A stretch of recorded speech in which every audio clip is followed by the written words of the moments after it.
오늘이 2018년 3월 18일입니다. 봄이 확실히 이제 들어섰죠. 오늘 좀 쌀쌀하지만은. 근데 이제 지난 월요일 날 저희 교회에서 동부가 선교회라고 하는 모임이 있었는데, 그 모임에서 이제 저 선배 목사님이 저를 부르더니 그러더라고요. 강 목사님, 벌써 3월이 됐습니다. 그러면 한 해가 다 간 겁니다. 그래요. 그래서 내가 이거 뭐 아직도 이 봄이 이제 딱 들어섰는데 여름도 지나야 되고 가을도 지나야 되고 겨울이 지나야 한 해가 간 거지 무슨 뭐 벌써 다 간 거냐, 이런 식으로 제가 속으로 생각했는데, 제가 생각하기를 아마 제 선배 목사님은 세월이 너무 빠르게 흘러서 3월만 돼도 한 해가 다 간 것처럼 이렇게 느껴지는 이 세월의 빠름을 표현했다, 이렇게 제가 해석을 했습니다. 하여간 세상은 너무 빨리 가고 있어요. 빨리 변하고 있고, 변하는 가운데 여러분과 저도 변하죠. 그래서 사도 바울이 고린도후서에서 이같이 세월의 흐름에 따라서 우리의 겉사람은 후퇴하고 있다, 우리도 변하고 있다, 이런 귀한 말씀을 주셨습니다. 이 그리스의 철학자가 이런 말을 했습니다. 만물은 다 흘러간다. 머물러 서 있는 것은 아무것도 없다.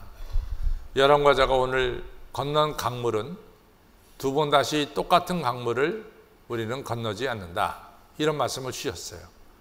이런 말씀대로 여러분과 저는 순간순간 이같이 세월을 보내고 있고, 세월이 흘러가는 가운데 여러분과 저 자신들도 변하고 있다라고 하는 사실입니다. 연세 들면 이런 얘기를 하죠. 목사님, 우리가 이 겉사람은 늙었어도 우리의 속은 아직도 28 청춘입니다. 뭐 이런 얘기를 하는데, 그건 그냥 하는 얘기지 무슨 마음이 28 청춘이에요? 얼마 전에 제가 이 텔레비를 보니까 막 돌이 깔려 있는 이런 야산 같은 데서 찝차를 타고 다니는 여행이 있더라고요. 근데 이제 아마 제가 나이가 젊었더라면은 저런 여행 한번 해보고 싶다, 그런 생각이 배에 하나 들었을지도 모르겠어요. 근데 제가 딱 그거를 보는 순간 저 여행은 나하고는 전혀 관계가 없는 거다. 아주 깨끗하게 단정을 졌습니다. 우리는 이제는 그런 거 안 해요. 이렇게 힘들고 복잡한 거는 이제는 우리하고 맞지 않는 것 같다, 이런 생각이 듭니다. 정말 세월이 변해요. 앞으로 10년 뒤에 어떻게 변할까? 제가 저쪽 교회에 있을 때 이 칩을 만들어내는 그 회사를 가지고 계신 분이 계신데, 특별히 이분은 칩을 만들려고 그러면은 아주 진공 속에서 이 칩이 만들어져야 되는데, 그 진공을 만드는 기계를 생산하는 회사 분인데, 그분이 이제 김 집사님인데, 김 집사님이 저한테 하시는 말씀이, 목사님, 앞으로 10년 뒤에 핸드폰이 이같이 접히는 핸드폰이 나와서 포켓에 집어넣을 때가 옵니다. 그래요. 그래서 이제 그때는 어느 때냐면 1993년도 막 이때니까, 그때는 핸드폰이라는 게 어떤 핸드폰이냐면 무전기 같은 핸드폰 막 이런 게 나왔을 텐데, 그거 자체도 우리가 신기하게 생각했어요. 왜냐하면 차 안에서 이같이 전화 걸 수 있다는 게 신기하게 생각했는데, 그분이 말씀하기를 앞으로 핸드폰이 접히고 또 종이처럼 마를 수도 있고 이런 핸드폰 시대가 옵니다. 그래요. 그래서 내가 과연 그런 시대가 올까? 그냥 저분이 하는 얘기가 아닐까? 이런 생각을 했는데 실제로 왔잖아요. 우리 핸드폰 다 접히고 또 앞으로 종이처럼 접히는 핸드폰이 조만간에 등장한다 그러잖아요. 그러면은 앞으로 10년 뒤에 우리 세상은 어떻게 변할까? 이렇게 보면은 저는 10년 뒤에 요즘 우리 신문에 자주 등장하듯이 Artificial Intelligence, 이걸 갖다가 줄여서 우리가 AI라고 부르죠. Artificial Intelligence를 줄여서 AI라고 부르는데, 이 AI를 지닌 로봇들이 우리 사회 곳곳에서 여러분과 저가 만날 수 있을 것이다. 로봇들이. 그래서 아마 10년 뒤에 우리 한신교회도 로봇가 와서 예배드릴 날도 없지 않아 있지 않을까. 이런 생각이 듭니다. 실제로 세상이 그렇게 변하고 있어요. 이러는 변하는 세상 속에서 여러분과 저는 역시 변하는데 어떻게 변할 것인가? 여러분과 저가 어떻게 변할 것인가? 10년 뒤에 세월이 한참 변하는 가운데 여러분과 저도 그 변화 속에 변화가 되는데 어떤 사람으로 변화될 것인가? 이런 문제를 한번 좀 생각해 보려고 합니다. 오늘 이제 우리가 읽은 이 창세기 32장은 아시다시피 야곱에 대한 이야기죠. 야곱은 우리가 뭐 할 얘기가 너무 많아요. 우리가 창세기 25장에 보면은 창세기 25장은 슬픈 일도 있고 기쁜 일도 있어요. 창세기 25장의 슬픈 일은 뭐냐면은 우리가 믿음의 조상이라고 일컫는 아브라함이 175세의 일기를 살고 세상을 떠나는 이야기가 이 창세기 25장에 등장합니다. 그러고 나서 얼마 있다가 이삭이 이제 아브라함이 100세 얻은 아들이 이삭이잖아요. 이삭이 장가를 몇 살에 가냐면 40세에 갑니다. 그래서 그 부인은 우리가 잘 아는 대로 리브가가 부인이에요. 그래서 이 이삭과 리브가가 40에 결혼을 했는데 근데 아이가 생기질 않았어요. 아이가 안 생겼습니다. 그래서 이 이삭과 리브가 아기를 갖기 위해서 열심히 기도한 것이 성경에 나옵니다. 그러고 나서 20년 뒤에 이 이삭의 나이 60세 그 나이에 이제 리브가가 아기를 출산하게 되죠. 근데 우리가 잘 알고 있어요. 리브가의 태에 쌍둥이가 들어섰어요.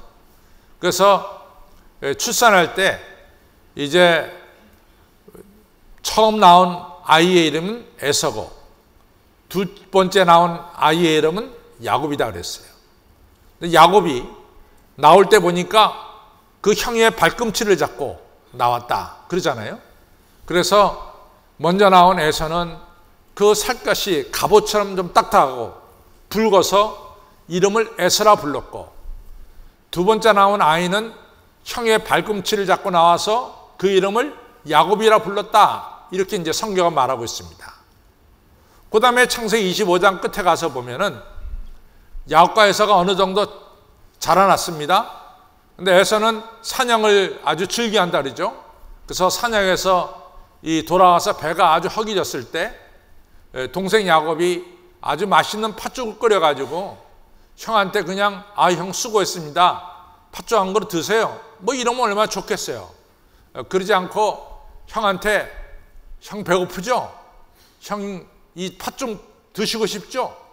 그러면 형 장자권을 나한테 넘기십시오. 장자권 나한테 넘기면 내가 이 팥죽을 드리겠습니다. 뭐 이랬단 말이죠.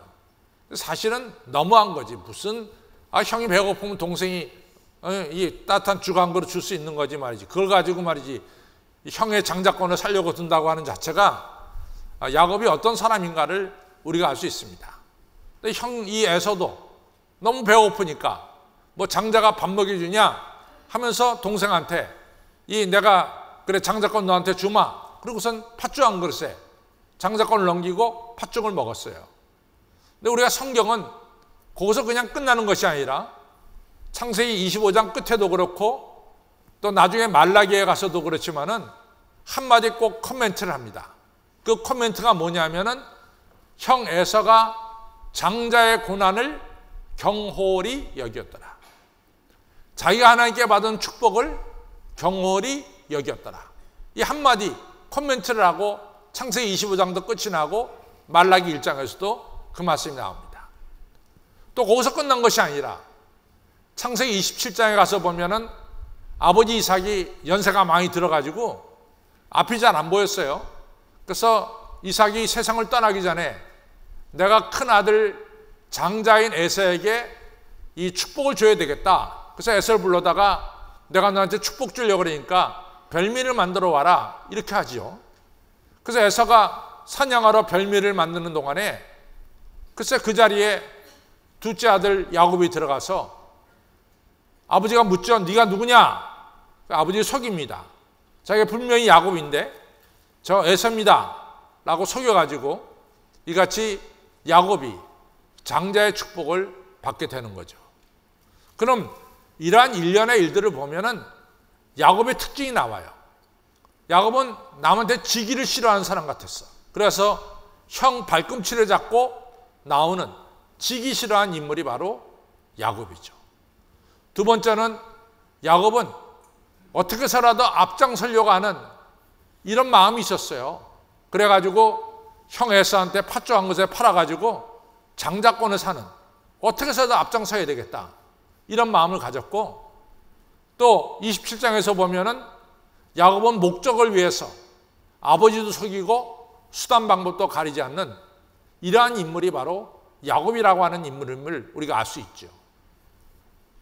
그런데 이러한 야곱이 아시다시피 이제 고향을 떠나서 외삼촌 라반의 집에서 20년 거하다가 상당히 큰 부를 이루고 고향으로 내려오게 됐죠. 정말 빈손 들고 갔다가 20년 만에 외삼촌 라반보다도 훨씬 더 부자가 돼서 아주 대단한 사람이 돼가지고 이제 고향으로 내려오게 됩니다. 야곱은 혼자 이런 생각을 했어요. 20년 전의 일이니까 형 에서가 다 잊어버렸겠다 이런 생각을 했고, 그리고 고향에 아주 금이환영하면서 고향으로 들어갈 수 있겠다 이런 생각을 했었습니다. 근데 그 생각은 틀렸어요. 형 에서가 20년 전의 일을 잊지 않고 있습니다. 20년 전에 자기가 받아야 될 축복을 동생이 대신 받은 것에 대한 이 잘못된 일에 대해서 형 에서가 잊지 않고 있었어요. 그래서 군대 400인을 거느리고 드디어 야곱을 죽이려고 올라온다는 소식이 들려요. 사람을 보내서 자세하게 형 에서의 동정을 보니까 그 보낸 사람이 돌아와서 말하기를 이 장난이 아닙니다. 이게 가벼운 일이 아닙니다. 형 에서가 주인님을 정말 죽이려고 군대 400인을 거느리고 무섭게 올라오고 있습니다. 그 현실이 굉장히 어렵게 됐어요. 이게 만만한 현실이 아닙니다. 형이 정말로 자기를 죽이려고 그래요. 그러니까 오늘 창세기 32장 7절에 보면 이 야곱이 심히 두려워하더라 그래요. 심히. 아주 두려운 것도 아주 그냥 심히 두려워하더라 이런 말씀하고 있습니다. 야곱이 큰 고민에 빠졌어요. 큰 위기에 빠졌어요. 자식도 많고 재산도 많고 이제는 자살게 됐는데 위기가 닥쳐온 거죠. 큰 어려움에 빠졌습니다. 그래서 야곱이 전전긍긍하다가 생각해낸 게 뭐냐면은 재산을 두 대로 나누자. 나의 모든 재산을 반으로 나눠서 앞에 한 대를 두고 뒤에 한 대를 두자. 그래서 형님이 이 재산을 받고 첫 번째 재산을 받고 마음이 풀어지면 좋고, 그렇지 않으면 두 번째 재산을 주자. 이런 계획을 세웠어요. 그래도 야곱의 마음이 편치 않았어요. 그래가지고 야곱이 어떻게 하냐면은 이제는 이 야복강을 건너는데 재산 먼저 보내고 두 부인과 두 첩을 4명을 올려보내고 11 아들을 다 야복강 건너게 한 뒤에 자기는 야복강 건너지 않고 혼자 남았어요. 이건 뭘 반증하냐면은 재산 다 없어지고 자기 부인들 자식들 없어져도 자기는 살아야 되겠다, 또 그럴 수도 있다, 이런 위험한 생각을 야곱이 가진 거죠. 근데 이런 거 보면은 사실은 야곱은 굉장히 비겁한 거예요. 여러분들 우리가 구약 성경을 보면서 알아야 될 사실 중에 하나가 뭐냐면은 구약의 지도자들 또 구약의 왕들은 하는 일이 뭐냐면은 나라가 위태했을 때 제일 앞장서는 일을 하는 것이 바로 왕이고 지도자가 하는 일이에요. 그래서 전쟁만 나면은 왕이 제일 앞장서서 적군과 싸워야 되는 거예요. 우리가 이제 사무엘하 11장에 보면은 다윗이 일생에 있어서 큰 잘못을 하나 범하죠. 그 잘못은 바로 우리아의 아내 밧세바를 건든 것이고 우리아를 전쟁터에 나가 죽게 한 겁니다. 근데 그 일의 발단이 어떻게 이루어지냐면은 암몬하고 지금 이스라엘하고 전쟁이 났어요. 그럼 당연히 다윗이 이스라엘 왕이기 때문에 앞장서서 암몬과 전쟁하러 나가야 됩니다. 근데 이 전쟁에 다윗이 안 나가요. 그 전쟁에 다윗이 안 나가고 왕궁에 머뭅니다. 그러니까 자기가 해야 될 일을 안 한 거죠. 그때 바로 이제 다윗이 우리아 안에 바세바를 건드는 이 죄를 저지르게 되는 거죠. 근데 다윗은, 이 야곱은 자기가 집안의 가장인데 말이지.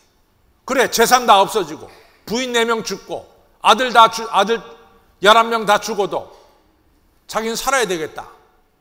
굉장히 비겁한 거예요. 그렇잖아요? 적어도 그 집의 가정이라면 자기가 앞장서서 뭐 형하고 싸우든지 뭐 형하고 화해라든지 해야지. 어찌 이 재산 다 앞으로 보내고 그건 괜찮아. 근데 자식들 먼저 다 앞장서서 보내고 자기는 안 건너고 상당히 비겁합니다. 그래가지고 야복강가에 남아 있었는데 낯선 사람이 하나 찾아왔어요. 도대체 이 낯선 사람이 누구냐? 우리가 성경을 읽어보면은 정확하게 해답이 나옵니다. 낯선 사람은 하나님 보내 하나님의 사자였어요. 그렇죠? 나중에 야곱의 이름을 이스라엘로 바꿔준 사람이 이 낯선 사람입니다. 저는 여기서 우리가 중요한 사실을 볼 수 있습니다. 이같이 정말로 목적을 위해서는 수단 방법 안 가리는 이러한 사람이 야곱이죠. 남을 속이는 사람이 야곱이죠. 또 이같이 자식들을 먼저 보내고 자기 혼자 남아있는 비겁한 사람이 야곱입니다. 이러한 사람임에도 불구하고 하나님께서 야곱에게 하나님의 사람을 보냈다고 하는 사실이에요. 왜 보냈느냐? 우리가 창세기 28장에 보면은 야곱이 고향을 떠나면서 베델에서 밤에 잘 때 하늘이 열렸어요. 그리고 사닥다리가 내려졌어요. 천사가 오르락내리락했어요. 하나님이 위해서 말씀하시기를 야곱아, 나는 네 할아버지 아브라함의 하나님이고 너의 아버지 이삭의 하나님이다. 내가 너 누운 땅을 너한테 주고 네 자손을 하늘의 별처럼 바닷가의 모래알처럼 많게 하겠다. 거기서 끝난 것이 아니라 그 다음 말씀이 중요하죠. 야곱아, 네가 네 고향에 다시 돌아올 때까지 내가 너를 지켜주고 보호해주고 내가 너와 함께하마, 이 약속을 했어요. 마치 마태복음 28장에 예수께서 승천하시면서 제자들에게 내가 세상 끝날까지 너희와 항상 함께하겠다 라고 약속하신 것처럼 하나님께서 야곱에게 내가 너와 함께하마 약속했어요. 그러니 비록 야곱이 비겁하고 남을 잘 속이고 목적을 위해서 수단 방법 안 가리는 사람이라 할지라도 야곱이 위기에 처했을 때 하나님의 사자가 야곱을 찾아와서 야곱과 함께하는 것을 볼 수 있습니다. 그런데 성경은 이 야곱의 이야기만이 아니에요. 성경에는 그에 이런 이야기가 수두룩하게 쌓였어요.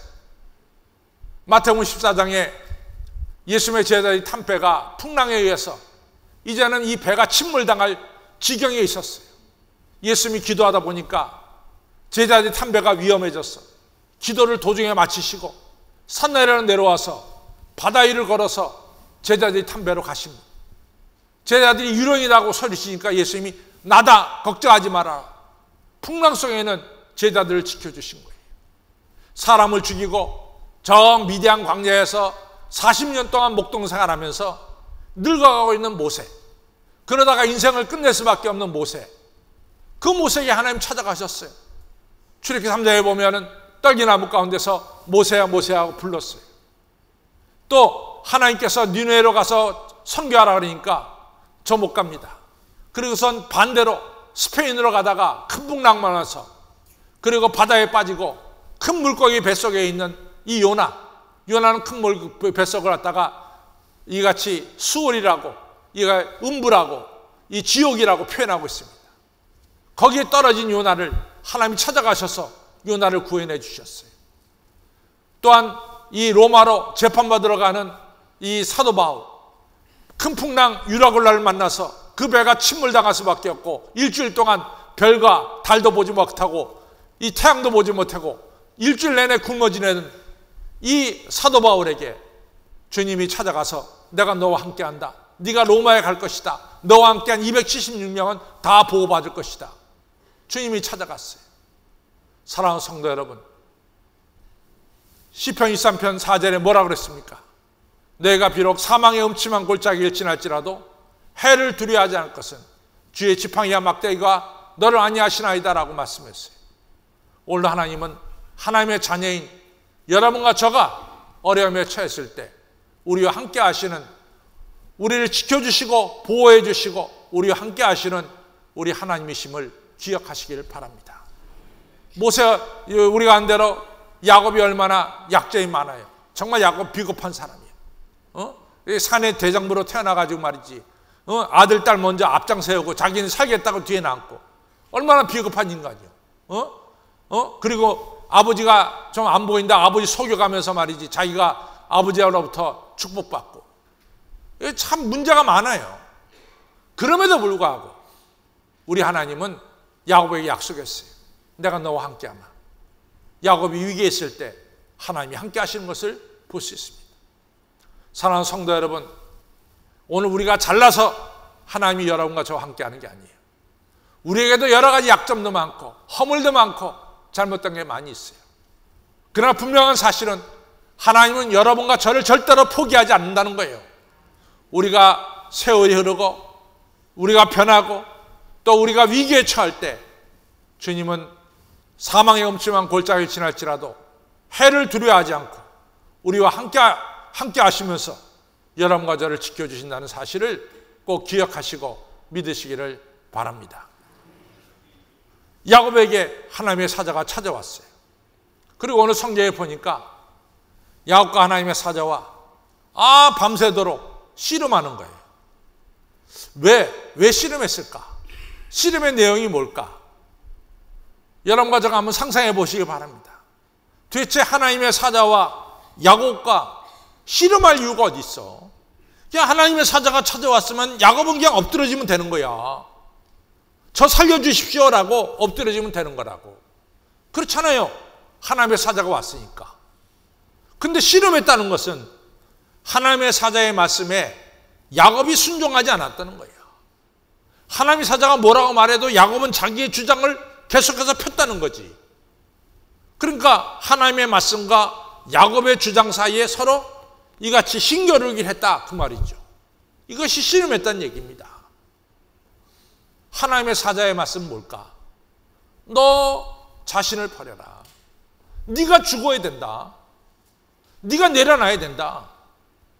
이것이 바로 하나님 사자의 말씀이겠죠. 야곱은 No, 하나님 아닙니다. 하나님, 제가 분명한 목적이 있습니다. 제가 세운 계획이 있습니다. 저는 이 목적과 이 계획을 이루어야 됩니다. 제가 그냥 모든 것을 포기할 수는 없죠. 저는 제 목적과 제 계획을 이루어야 됩니다. 하나님께서 아니야. 네가 죽어야 돼. 네가 네 모든 것을 내려놔야 돼. 마치 부자 청년에게 네 모든 것을 다 가난한 자에 주고 나를 따라오라 한 것처럼 아마 하나님의 사자는 야곱에게 그런 얘기를 했겠죠. 네가 가진 거 다 내려놓고 나를 따라와야 된다. 하나님 절대로 그럴 수 없습니다. 절대로 그럴 수 없습니다. 저는 제 목적이 있고 제 계획이 있습니다. 끝까지 야곱은 자기 주장을 폈을 것이고 하나님의 사자는 하나님의 말씀을 대언했을 거예요. 여기에 일치점이 생기지 않은 거야. 계속해서 서로 자기 의견을 주장한 것, 그것이 바로 씨름이죠. 여러분과 저가 지금 하나님 앞에 나와 있어요. 정말로 여러분과 저는 하나님 앞에서 내 모든 것을 내려놓고 주여 천부의 어디서 손 들고 옵니다. 나는 주의 뜻대로 모든 걸 하겠습니다.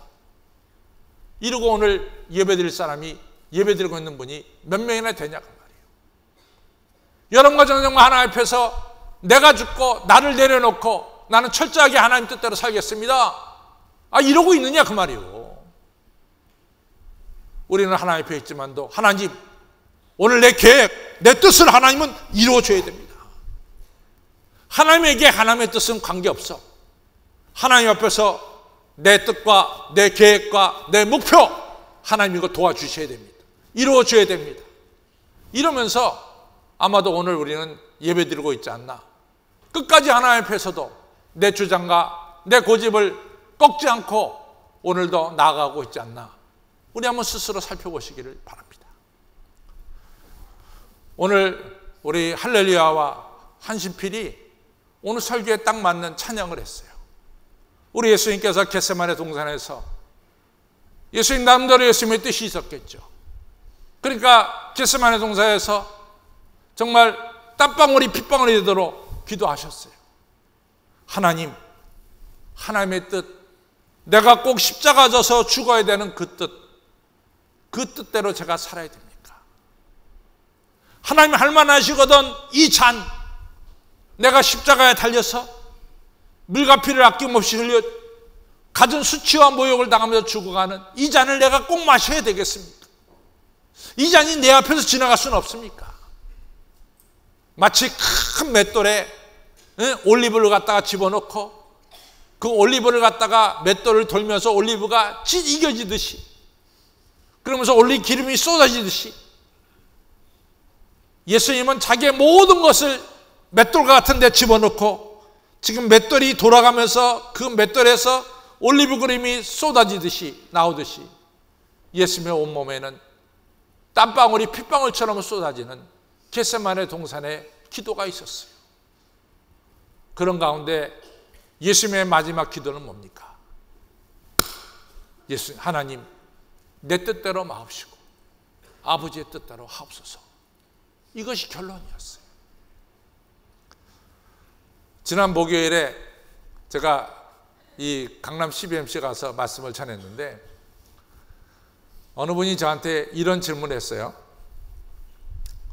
목사님, 요즘에 이같이 예수 믿는, 잘 믿는 사람들이 예수님을 정말 만났는지 못 만났는지 모르겠습니다. 왜냐하면 예수님 잘 믿는다는 사람들을 보면은 아직까지도 자기 혈기와 자기 생각이 아주 살아있어서 그 사람들을 통해서 예수님을 느낄 수가 없습니다. 뭐 이런 얘기를 해요. 그러면서 저한테 말씀하시기를, 목사님 어떻게 하면은 우리가 예수님을 만날 수 있습니까? 이런 얘기를 이제 저한테 질문했어요. 근데 이제 사실은 그분 눈에는 이 예수님 잘 믿는다는 사람들의 이 행동과 이런 것이 이렇게 마음에 안 들었던 것 같아요. 그렇죠. 뭐 그런 것도 없지 않아 있겠죠. 근데 이제 제가 그 말씀을 들으면서 저는 사실은 그렇습니다. 항상 교회나 뭐 교회 지도자들이 이같이 비난을 받을 때 저는 이 반대로 저를 좀 봐요. 반면 교사를 삼습니다. 강 목사야, 너는 하나님 나라 갈 때까지 그래도 바르게 살다가 하늘나라 가라. 이런 저한테 이런 이야기를 합니다. 그리고 내가 뭐 우리 교계 지도자들이 이렇게 된 것에 대해서 제가 별로 얘기 안 합니다. 근데 이제 그분이 이제 그렇게 얘기할 때는 좀 실망한 것이 많았나 봐요. 근데 제 대답은 이거였습니다. 하나님은 오늘 이 자리에서도 우리가 하나님 만날 수 있습니다. 바로 이 시간 우리 한신교회 이 자리에서 여러분과 저는 이 자리에 계신 예수님을 얼마든지 만날 수 있어요. 예수님 만날 수 있어요. 이 시간. 언제 예수님 만나느냐? 내가 죽고 내가 깨어지고 나를 내려놓을 때 예수님 만나는 거예요. 끝까지 내 고집, 내 생각, 내 목적을 끝까지 얘기하다가는 우리는 예수님 못 만나. 그냥 내 얘기만 하다가 돌아가 버리고 마는 거예요. 오늘 이 시간 우리가 나의 짐을 내려놓고 나의 고집을 내려놓고 나를 깨트리고 이 예배를 드릴 때 여러분과 저는 오늘 이 자리에 계신 예수님을 만나는 귀한 축복의 역사가 일어난다는 것을 기억하시기 바랍니다. 내가 왜 예수님 못 만났냐? 내가 너무 살아서 못 만나. 내가 너무 펄펄 살아있어. 그러나 나는 예수님 못 만나는 거예요. 예수님이 나를 찾아왔지만은 내가 예수님 못 만나는 거예요. 그러나 내가 깨어질 때 예수님 만나는 거죠. 오늘 야곱이 펄펄 살아있어. 그러니까 하나님의 사자가 야곱의 환도뼈를 딱 쳐버렸어. 야곱의 환도뼈를 쳐버렸어. 환도뼈가 뭡니까? 우리 엉치뼈 아니에요. 엉덩이 뼈. 이 엉덩이 뼈가 우리의 몸의 뼈 중에서 제일 강한 게 엉덩이 뼈 아니에요. 이 엉덩이 뼈가 얼마나 중요합니까? 위에 상체의 뼈를 엉덩이 뼈가 붙들고 있고 하체의 뼈를 엉덩이 뼈가 붙잡고 있습니다. 이 가운데 뼈라고, 엉덩이 뼈. 이게 우리의 중심이야. 이 때문에 여러분과 저는 서 있는 거예요. 그런데 하나님이 그냥 느닷없이 엉덩이 뼈를 딱 쳐버렸어.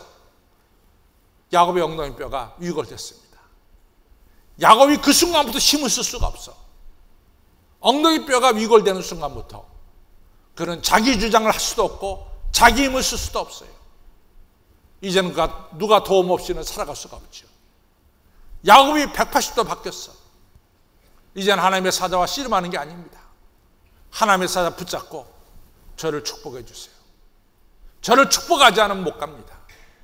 100% 하나님 의지하는 이러한 자세로 바뀌었어요. 그때 하나님의 사자가 말합니다. 당신 이름이 뭐요?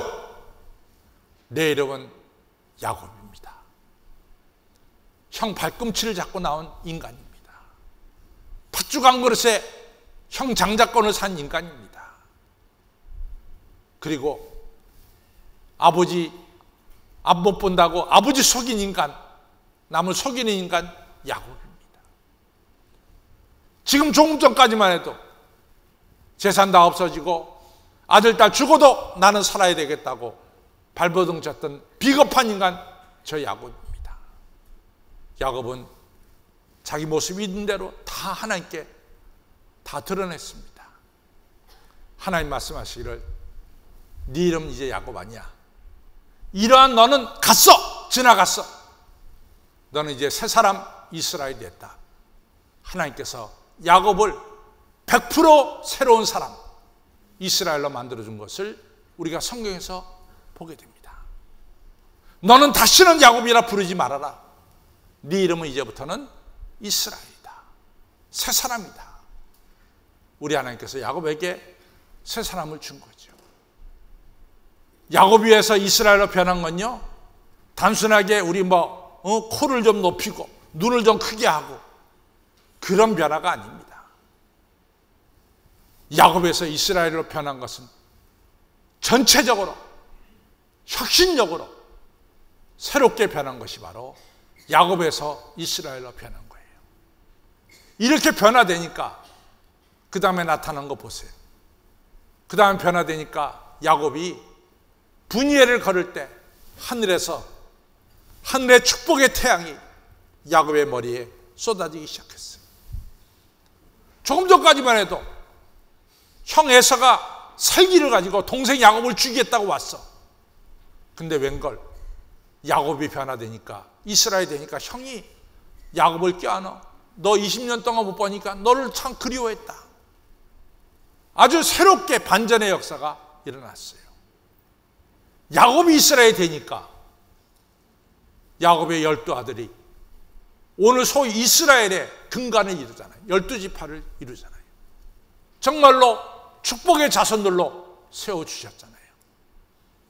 성도 여러분, 세월이 변함에 따라서 여러분과 저도 야곱이 이스라엘로 변화되기를 바랍니다. 우리가 변화되어야 돼. 그래갖고 여러분과 제가 이 땅에 사는 동안 이스라엘로 변화된 사람으로, 축복의 사람으로 여러분과 제가 변화돼서 살아야 될 줄로 믿습니다. 오늘 꼭 예수님 만나시고 새롭게 변화되는 이러한 귀한 축복이 오늘 예배드리는 성도님들의 있기를 주님의 이름으로 축원합니다. 다 일어나셔서 354장 부르겠습니다.